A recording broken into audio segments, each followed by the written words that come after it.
Hi there folks, today we will continue with the final part of the simple machines, which includes wheel, axle and gears, since almost every mechanical systems are based on these elements. Let me give you some information on what we will do today and then start the lesson. First, I will do very short definitions of wheels and gears, then solve a few examples. Finally, I will show you a 5-minute video about combination of wheels and gears. The footage explains the working principle of differentials, which used by almost every vehicle on Earth. It also explains how an automobile goes, what makes it running. This video will have a very beneficial effect on people who watch the video, because the working principle of differential is so exquisite, magnificent, and very simple at the same time. Before beginning the wheels and gears, let me tell you this. In order to gain mechanical advantage, the power is given into smallest wheel or smallest gears all the time, which is called driver. And the power transmitted into bigger wheel through strap or through tools in gears, so that we call that driven or load. So let's start with wheels. The purpose of using wheels and gears are controlling the speed and direction. The system consists of at least 2 or more than 2 wheels which connected with a strap, as you can see, with a strap or belt. As you can see, these 2 wheels are connected to each other with a strap. And we usually use wheels or gears are change the direction or speed of the rotation. Let's say this driver wheel turn to the counterclockwise. Also the bigger wheel will be rotate to the counterclockwise. And the formulas are quite basic and easy. The bigger end represents the number of rotations of the bigger wheel, and the smaller end represent number of rotations of the driven wheel. And the bigger R, as you can see, the bigger one, the smaller R represents the smaller one. Okay, let's look at the example in wheels. Okay, we have 2 wheels connected with a strap, and the number of rotations are given except the smallest one, and radiuses are also given. So what was the formula? The formula was the number of rotation of the bigger one divided into the smallest one, and the radius of the bigger wheel divided by the radius of the smaller one. This was our formula. So here I'm trying to find the number of rotations of this one, the smaller wheel. And this one is 4. I'm looking for this one. And R is equal to 10 centimeter, and smaller R is equal to 5 centimeter. So from here I can find the smaller n as 4 divided by n is equal to 10 centimeter divided by 5 centimeter.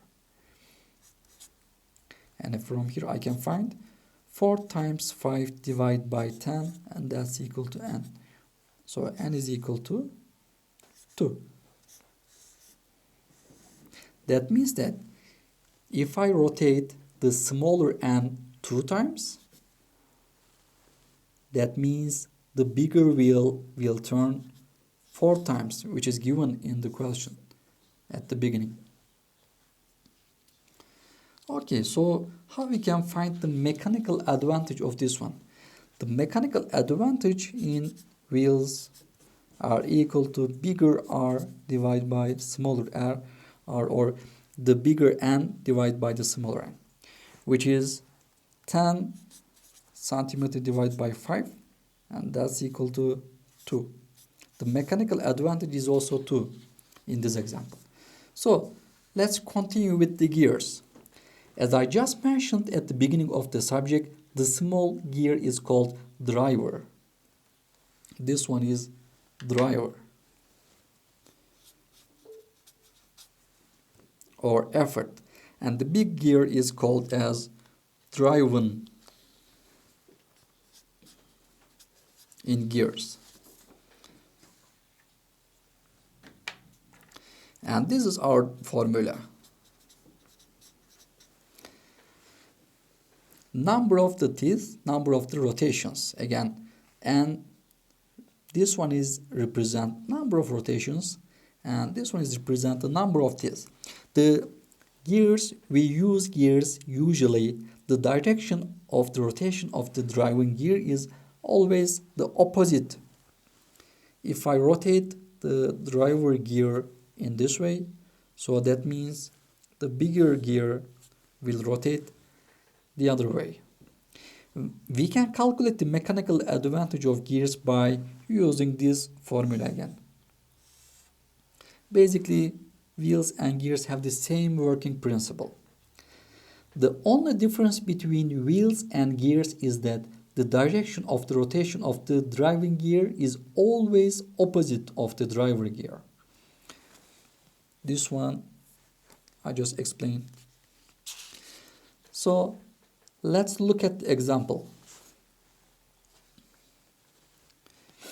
You see, we have two gears here, the smaller one and bigger one. So the formula was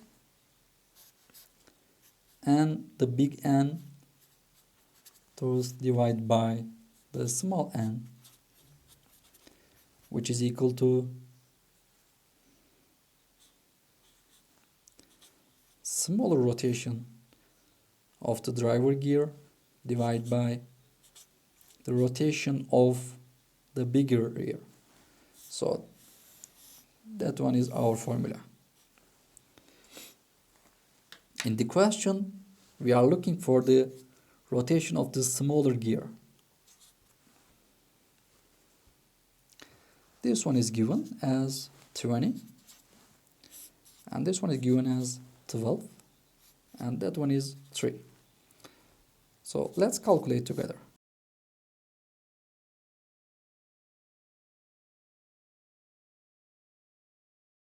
So from here I can find this one as 20 times 3 divided by 12. And from here I can find 20 times 3 is 60 divided by 12, and that's equal to 5. That means that if I rotate the smaller driver 5 times, the bigger gear will be rotated only 3 times.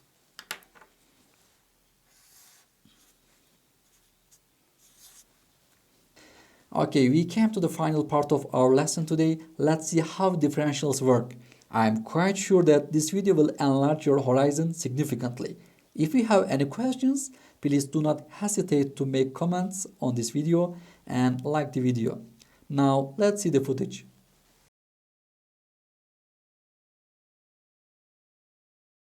If two wheels are locked on an axle so that they are not free to turn separately, one or the other has to slide. So engineers had to find a way to connect both rear wheels to the engine without sliding and slipping on turns. The device which makes this possible is a part of the rear axle. It is called the differential because it can drive the rear wheels at different speeds. The differential looks complicated, but once we understand its principle, it is amazingly simple. These two wheels are mounted on separate axles and supported by a frame so that they can revolve freely at different speeds. Let's fasten a spoke on the inner end of each axle so that by turning the spokes, we can turn each wheel separately. With a bar or crosspiece, we can turn both wheels in the same direction at the same rate of speed. Let's get something to hold this bar in place so that it will press against the spokes. Notice that this support is not locked to the axle. It turns freely. Now, we can spin the wheels by rotating the support. This is fine, as long as both wheels are able to turn at the same speed. But let's see what happens when we go around the corner. With this arrangement, we cannot drive one wheel faster than the other.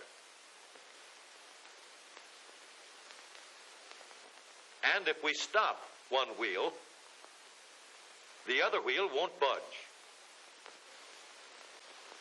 Let's put this bar on a pivot so that it can swing in either direction.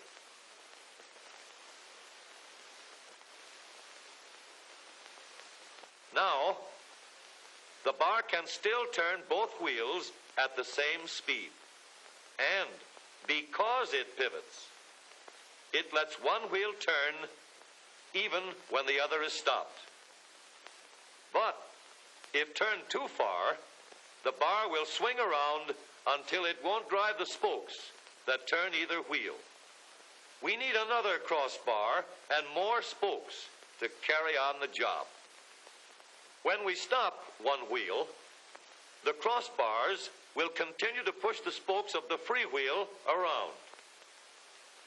As long as both wheels are free to turn, the bars do not swing on their pivot, and the wheels move at the same speed. Now we have the working principles of a differential. To adapt the model for use in an automobile, we will have to make a few changes. In order to reduce the jerky action caused by wide spaces between the spokes, we will put in more spokes. Further filling in the spaces between the spokes gives steadier, more continuous action, and changing the shape gives firm, constant contact. Now we can make the gears thicker and stronger, and we have differential gears. The edges are cut so that they will fit together more smoothly and silently, and another gear is added to share the work of driving the axles. The principle is the same. In order to turn the support and drive the wheels, we can fasten a large gear here, connected by a smaller gear to a source of power.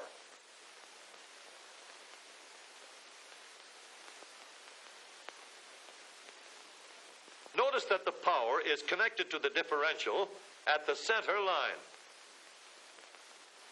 We can make our model more compact by moving the gears closer together. When we put our differential in an automobile, we have to leave room for the drive shaft, which carries the power from the engine. We may build the floor of the car above the drive shaft. But if we do, we won't have much room inside unless we make the top of the car high too. Of course, we could lower the floor and ceiling, but the drive shaft would be higher than the floor. This would have disadvantages. A shaft in the middle of the floor of an automobile would be inconvenient for passengers and would be awkward for carrying luggage. Today, engineers have found a way to make the car roomier and closer to the road without a clumsy shaft above the floor. The drive shaft from the engine to the differential is lowered out of the way, and the drive shaft is connected to the rear axle at the bottom. The new low-center drive makes the rear axle quieter, stronger, and more durable because it gives better, smoother contact between the gears. The automobile of today, with the low-center drive, is stronger and more rugged.